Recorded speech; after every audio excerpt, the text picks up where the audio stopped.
Megan Hicks of I Run Far. I'm with Ragna Debats. It's the day after the 2021 Western States 100. Congratulations on your third place finish. Yeah, thank you very much. It's a hot Sunday. You finished the race 12 or 14 hours ago. How are you feeling right now? I still feel like I'm suffering, like I haven't quite recovered like the first bit yet, but I guess that will be soon over, and then I can start enjoying like the whole experience a bit more, because now I still feel like it needs some time because it's been quite hard, like physically, I think, because of the heat mainly, I think, and it takes a while to recover from that. You're a good runner in the heat, though. You've done lots of races that have heat, including Marathon des Sables, Transvolcania. How did you find the heat here in comparison to other races?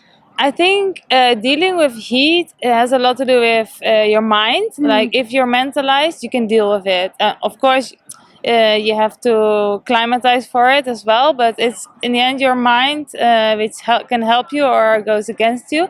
And as I was running, I had heard like after the canyons it gets better. It will get better with the heat. So I passed like the first 80 kilometers enjoying, and I was dealing with the heat well. And then I realized that it wasn't getting any better at all, and that really it was quite tough for me, like to accept, and I started having trouble with my food and everything. I couldn't eat very well, and then it was just like I thought like it should be getting cooler, but it wasn't, and so I had like a little down there and struggled for a while. I lost quite a lot of time, I think, in between kilometer 80 and 100. Okay. And but I got to Forest Hill, and then I was so pleased because me and Pere, and we had agreed that he would run with me from Rocky Chucky only 40 Ks, and when I came to the aid station, I saw Pere, and he had his bib on, he had his running shoes on, and I was like, oh, Please. this is just such a big gift. This is at Forest Hill? Yes, and so he started running there. 40 miles with you. Yeah, he ran the whole thing with me, and that was just so good, especially the first like 10, 15K after Forest Hill. It really helped me to recover, hydrate, eat, but also just to push, like don't lose this pace. Try to pick up the pace again as you were running before. And sometimes when I go down a little bit, it cost me a lot to get back, and he really helped me to get through this little down moment and to start running again and start competing again. So it was such a good thing to have him running with me, and it was actually my first experience running with a pacer. Yeah. So yeah, the day before we were like discussing like, yeah, obviously it's nice, but your pacer cannot help you. So what is like, how can it work? Yeah, what is the point?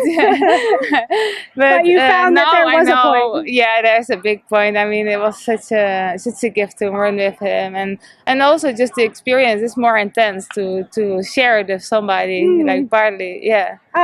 So you experienced some of the unique elements of American ultra running, our iconic 100-mile race, pacing, like a competitive American women's field. What was it like, sort of, coming from abroad and being dropped into American ultra running? Oh, it's been absolutely amazing. I mean, the whole experience in America has been so positive, like landscape-wise, but also just the people, friendliness of the people. And about the race specifically, it's just organized the best way you can possibly organize a course, and I can really feel that the people really love their race. So it's their little baby, like they look after their race, and it's all the details are being looked after. Like, I mean, we were I didn't look at the course, but we were at the Rocky Chucky River like 3 days before the race, I think, and there was a person already like looking at the river. That was his task.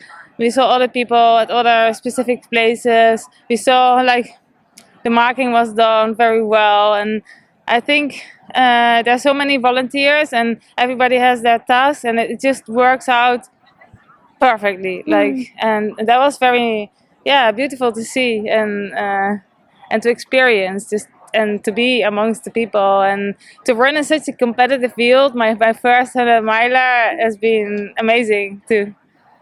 Yeah, let's talk for just a second about the competitive aspect. You were running in or podium position basically all day long. Did you come to this race going after podium, or? I started actually like with a group of women for the first 40K. I can only speak in kilometers, but and then I like kind of moved away. I ran slightly in front of them, but they were like 1 or 2 or 3 minutes away. I could hear them sometimes, so we were very close. And then I like running my own race, so I never really tend to stick like in a group. So for me it was perfect. Like, I knew they were there, my pace, I felt comfortable with my pace, and I was still running on my own and enjoying it. What was your question again? Just about the competitive aspect of running for the podium finish. My goal, I think, when you compete, I mean, you always have to have the goal of trying to get the podium place, I think, because that's why you are competing in the end. Otherwise, you can do it another day, like when there's no race going on.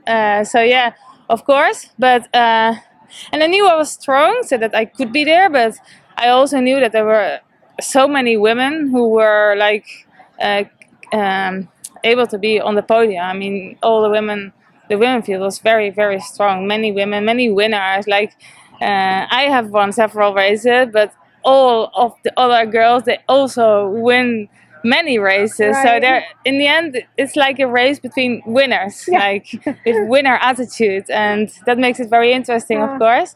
For me, it was like the ultimate challenge, because we are on our Rolling Mountains project, and this means that we didn't go to the States just for racing, and I had to give in on scouting the course, for example, or being here like a little bit in advance.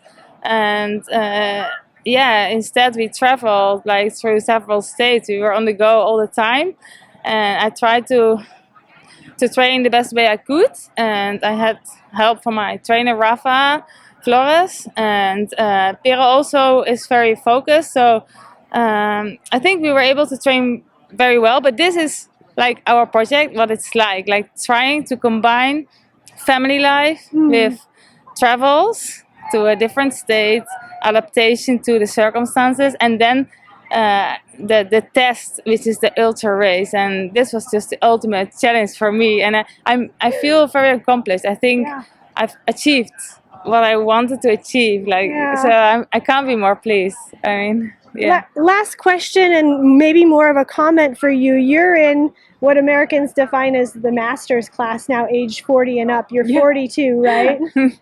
You set a master's women's record yesterday. Yeah, I read that this morning. I didn't know that. Besting the 19-year-old master's record of Western States 100 icon, Ann Trayson. She's a many-time winner of this race. Really? You bested her record by over half an hour. Wow, so that's really pleasing, I think.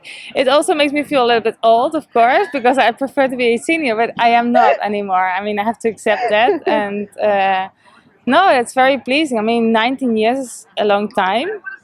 And having the record of this is I think an honor. So I really liked what you said about like life is a balance. You're balancing sport, family, job, travel, life, and that's kind of like a little bit what Masters Running is about. And you mastered Masters Running. Yeah, that's a good way of looking at it, I think. Yes. Well, congratulations to you on your third place finish at the 2021 Western States, as well as your women's Masters course record. Thank you very much, Megan.